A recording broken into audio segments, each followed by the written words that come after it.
Bonjour à toutes et à tous et ravi de vous retrouver. Tout d'abord, je tiens à vous remercier pour votre fidélité, notamment à l'occasion de la sortie de mon nouveau livre, donc Reset 2, Bienvenue dans le monde d'après. C'est vrai que la séance dédicace que j'avais lancée pour les abonnés YouTube, donc à la mairie du 17e, a été un grand succès. En 3 jours seulement, il y avait énormément de monde. Merci beaucoup. On en fera d'autres, c'est promis, parce qu'il y a également une grande demande, également certainement des conférences pour tous les abonnés de cette chaîne.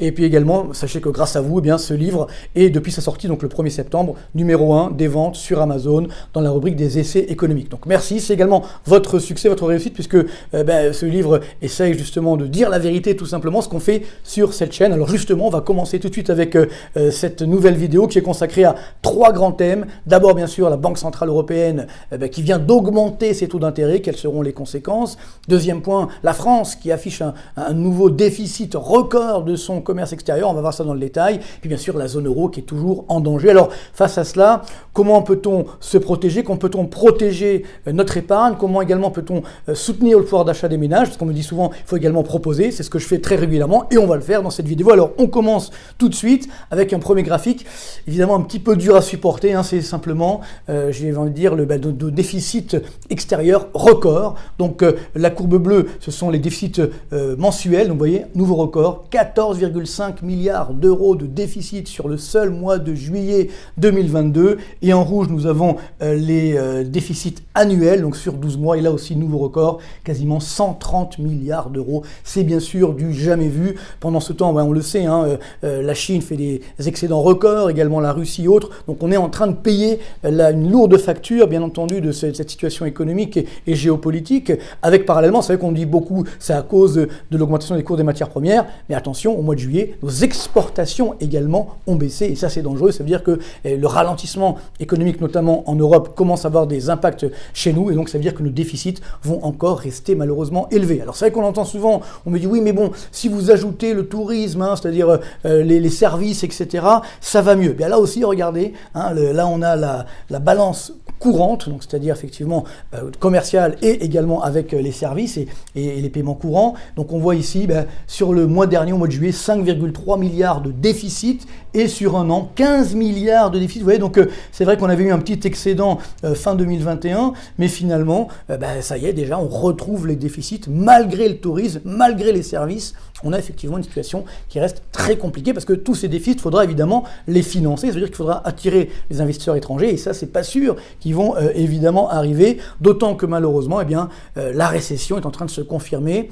Pas encore vraiment en France, c'est vrai que grâce notamment au bouclier tarifaire, on limite un petit peu les dégâts, mais dans la zone euro, nous sommes sur une récession qui a déjà commencé. Donc là, on voit les indicateurs avancés. Donc ça, c'était sur le mois d'août, l'indicateur des directeurs d'achat. Vous connaissez, on est sous la barre des 50. Voilà, donc on est sur des plus bas depuis 2021, la dernière récession. Ça, c'est le PIB. Donc ça veut dire qu'on va bientôt avoir une variation annuelle du PIB négative. Donc pour ce faire, il faudra 2 trimestres consécutifs de baisse du PIB, au 3e et au 4e. Donc ça s'appelle bien une récession pour la zone euro. Ce qui vient de confirmer ce chiffre, c'est le premier chiffre du mois de septembre, c'est-à-dire en termes d'indicateurs avancés. C'est ce qu'on appelle l'indicateur Sentix de confiance des investisseurs. Regardez, ça s'est encore effondré. Là, c'est le dernier chiffre du mois de septembre, des plus bas depuis mai 2020. Donc, vous voyez, là, c'est la courbe bleue, le PIB, qui va rejoindre la courbe rouge. On imagine effectivement que là, non seulement c'est du négatif, mais du très fortement négatif pour avoir moins 4, moins 5% de baisse du PIB. C'est quand même extrêmement douloureux. Je pense qu'on n'a pas pris encore la mesure de l'ampleur de cette récession qui est en train d'arriver, malheureusement, chez nous en Europe. Alors, si on fait justement un petit voyage planétaire pour voir où se trouve la récession aujourd'hui et où se trouve la croissance, voilà, on a justement les indicateurs des directeurs d'achat qu'on appelle composites, ça veut dire tout secteur confondu. Voilà, c'est très clair aujourd'hui. Donc, je vous rappelle l'indice. Au-dessus des 50, c'est de la croissance.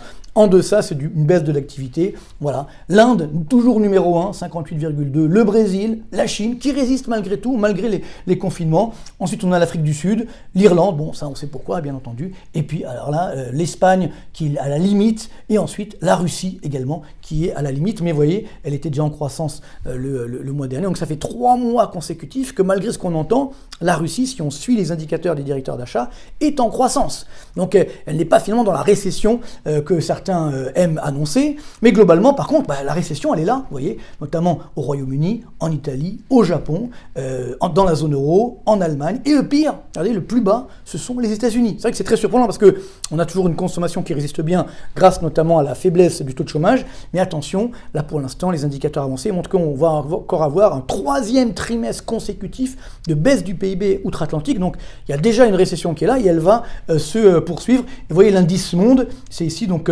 tout secteur confondu, 49,3. Donc on est sous la barre des 50. On est sur des plus bas depuis le mois de juin 2020. Donc on était en pleine pandémie, c'était encore les confinements, en pleine récession. Donc attention, on a également un risque de récession mondiale et notamment dans les pays développés, alors que finalement les pays émergents, ce qu'on appelle les BRICS, c'est-à-dire évidemment le Brésil, l'Inde, la Chine, voire la Russie ou l'Afrique du Sud, résistent et restent encore sur le chemin de la croissance. Donc c'est là un petit peu quand on fait le bilan des gagnants et des perdants. Pour l'instant, malheureusement, nous sommes les grands perdants. Alors, on a une récession, mais pourtant, dans ce contexte-là, eh bien, la Banque Centrale Européenne vient d'augmenter les taux d'intérêt, évidemment, avec beaucoup de retard. Alors, c'est vrai que c'est une augmentation historique.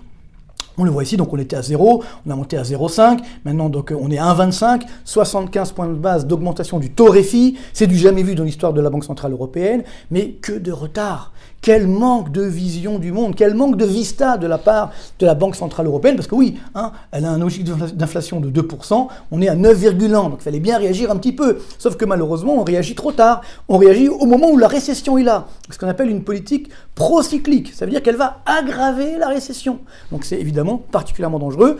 Évidemment, elle pourrait limiter un petit peu la baisse de l'euro, mais comme la Réserve fédérale américaine va encore augmenter ses taux d'intérêt fin septembre, et bien à ce moment-là, on va avoir encore un euro qui risque de repartir à la baisse, qui risque même de toucher les 0,95 $ pour un euro, peut-être même 0,90. Ça va dépendre beaucoup le 25 septembre des élections italiennes. Effectivement, aujourd'hui, on sait que la dette publique italienne est attaquée par beaucoup d'investisseurs. La BCE achète cette dette, plus ou moins en cachette, va-t-on dire, mais ce qui veut dire que si jamais demain on a un gouvernement europhobe ou une coalition europhobe à la tête de l'Italie qui prône tout simplement l'annulation de la dette publique italienne, enfin d'une partie de la dette, on comprend mal comment la BCE va pouvoir continuer à acheter cette dette. Donc là, on aura une nouvelle crise de la dette publique, une nouvelle crise même de la zone euro au sens large, ça sera extrêmement dangereux, donc l'euro peut encore baisser, d'autant que, évidemment, la crise de la dette publique, elle est généralisée. Alors, je vous ai rappelé, effectivement, les pays qui aujourd'hui ont le plus de dette publique, bien sûr la Grèce, l'Italie, le Portugal, l'Espagne, la France, on est dans le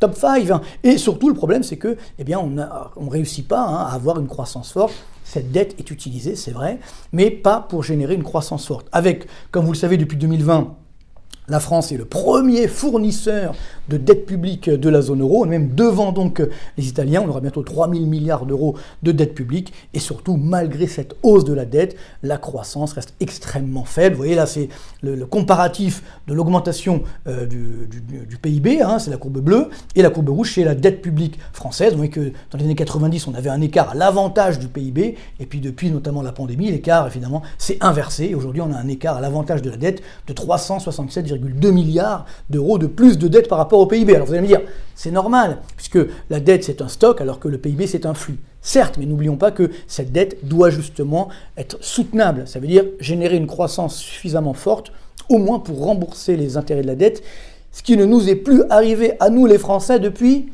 2007, okay, ça fait un petit bout de temps. Alors là, évidemment, avec le quoi qu'il en coûte, qui a été financé par la Banque Centrale Européenne, tout allait bien, sauf que maintenant, c'est plus possible. La BCE arrête sa planche à billets, remonte les taux d'intérêt, donc là, on va avoir la vérité des prix des taux d'intérêt de cette dette publique. Et alors, vous allez me dire, oui, mais attendez, regardez, au Japon, il y a 240, 250% de dette publique par rapport au PIB, certes, mais au Japon, 99% de la dette est détenue par des Japonais. Alors que si on regarde ce qui se passe, notamment chez nous en France, 52% de notre dette est encore détenue par des étrangers, des non-résidents. Donc évidemment, eux, si on leur dit globalement, on va pas forcément vous rembourser, ou alors on va pas être sérieux du moins sur la dette publique, ils vont pas nous prêter aussi facilement, d'autant que jusqu'à présent ça se voyait pas parce que c'était la BCE qui achetait directement cette dette publique. Maintenant, si on doit faire appel au marché, là ça va nous coûter cher, et d'ailleurs ça commence déjà, puisque les taux d'intérêt, comme vous le savez, de la dette publique française ont augmenté, vont encore augmenter. Alors c'est vrai qu'on était monté jusqu'à 2,4% en mi-juin dernier, ça a rebaissé un petit peu, et là de nouveau, vous voyez, ça remonte, on est à 2,2%, et ça, on voit bien cette baisse des taux d'intérêt qu'on a depuis des années en France, alors que la dette publique, la courbe rouge, augmente. Donc on on avait cet écart, c'était ça la bulle de la dette qui est en train de se réduire maintenant, bien entendu, puisqu'on a des hausses des taux d'intérêt tout à fait normales. Ce qui était anormal, c'était avant. La hausse des taux aujourd'hui est tout à fait normale, et elle va évidemment continuer. Je vous rappelle que nous avons vécu ces derniers mois le plus grave krach obligataire français depuis 1994, on voit la courbe, donc c'est la hausse des taux qu'on a eu sur la première partie de l'année jusqu'au 21 juin. Ça s'est calmé un petit peu, mais là on voit que ça revient aujourd'hui. Donc on a eu au total 2,8 points de hausse. La dernière fois qu'on avait eu ça, c'était justement en 1994. Les niveaux étaient bien sûr beaucoup plus élevés, mais on n'avait pas la BCE qui aidait comme aujourd'hui. Donc ce qui veut dire que ça va durer. On peut avoir des taux d'intérêt à 10 ans qui vont remonter à 3,5 assez rapidement sur la France, et donc évidemment un impact sur nos crédits, à la consommation, à l'investissement, à l'immobilier, donc ce qui va aggraver effectivement cette récession. Je vous rappelle d'ailleurs que si on prend le cas grec, lorsqu'il y avait une crise de la dette publique, les taux d'intérêt à 10 ans grecs, vous voyez, c'est la courbe bleue ici, étaient montés à plus de 35%.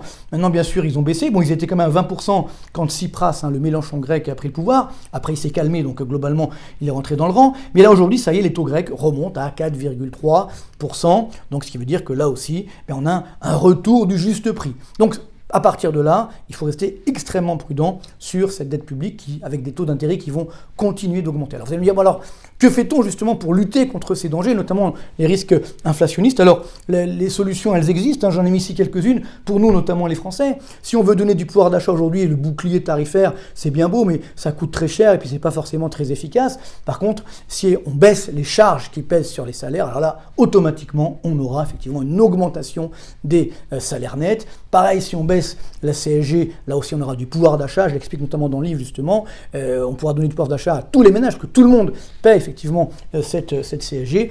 Cependant, évidemment, si on fait ça, il faut également réduire les dépenses publiques, notamment les dépenses de fonctionnement, et c'est là que le bas blesse, puisqu'on n'a pas ce courage politique pour baisser cette dépense publique. Bien sûr, on doit également moderniser notre économie, continuer de le faire, et là, on voit bien que nous ne sommes plus en train de le faire, et tout ce que nous payons aujourd'hui, c'est justement les erreurs de nos dirigeants pendant des années, que ce soit...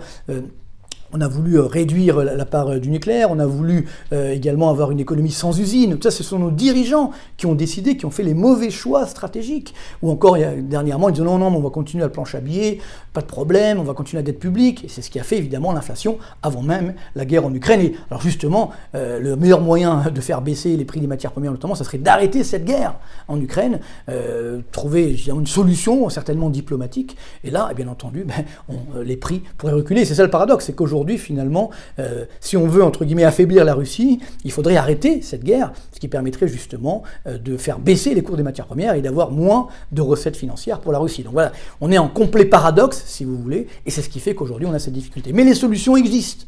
Il suffit justement d'avoir le courage de les mettre en pratique. Pour terminer, évidemment, notre épargne dans tout ça, je maintiens effectivement ce qu'on avait dit ici même il y a déjà quelques mois et ce qui s'est réalisé. Donc il faut rester extrêmement prudent sur les marchés boursiers, qui vont rester très volatiles, mais quand même avec une tendance baissière. Là, on est à peu près à moins 18% depuis le début de l'année, quand même sur le CAC 40 ou le Standard & Poor's 500. Donc ça risque de durer encore un petit peu, encore 5 à 10% de baisse supplémentaire. Après, ça ira mieux, mais ça restera évidemment les montagnes russes, sans mauvais jeu de mots. Bien sûr, on continue de délaisser les dettes publiques, puisque comme les taux d'intérêt vont augmenter, ça veut dire que les cours des obligations vont baisser.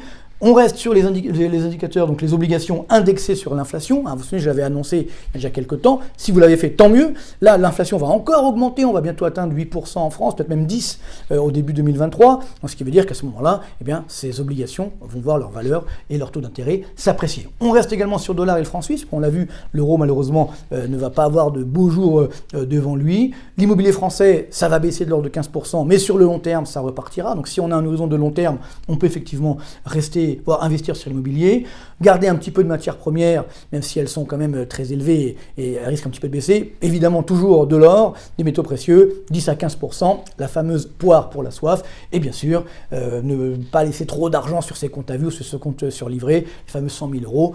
J'espère pas évidemment que ça se produira, mais c'est clair que plus le temps passe, moins on modernise notre économie, plus on augmente la dette publique, plus les risques qu'un jour, effectivement, certains États aient envie de ponctionner sur nos comptes sur livret ou nos comptes à vue, cette probabilité augmente de jour en jour. Alors je vous préviendrai, c'est pas encore le moment, rassurez-vous, mais quand même, il faut y songer et rester extrêmement prudent. Donc voilà, encore une fois, merci beaucoup pour votre fidélité. Il faut effectivement regarder la réalité en face, rester optimiste mais réalistes. Et à ce moment-là, on sera forcément des gagnants de cette crise et des crises à venir. Du moins, c'est tout le mal que je nous souhaite, c'est tout le mal que je vous souhaite. Merci beaucoup, portez-vous bien et à très bientôt.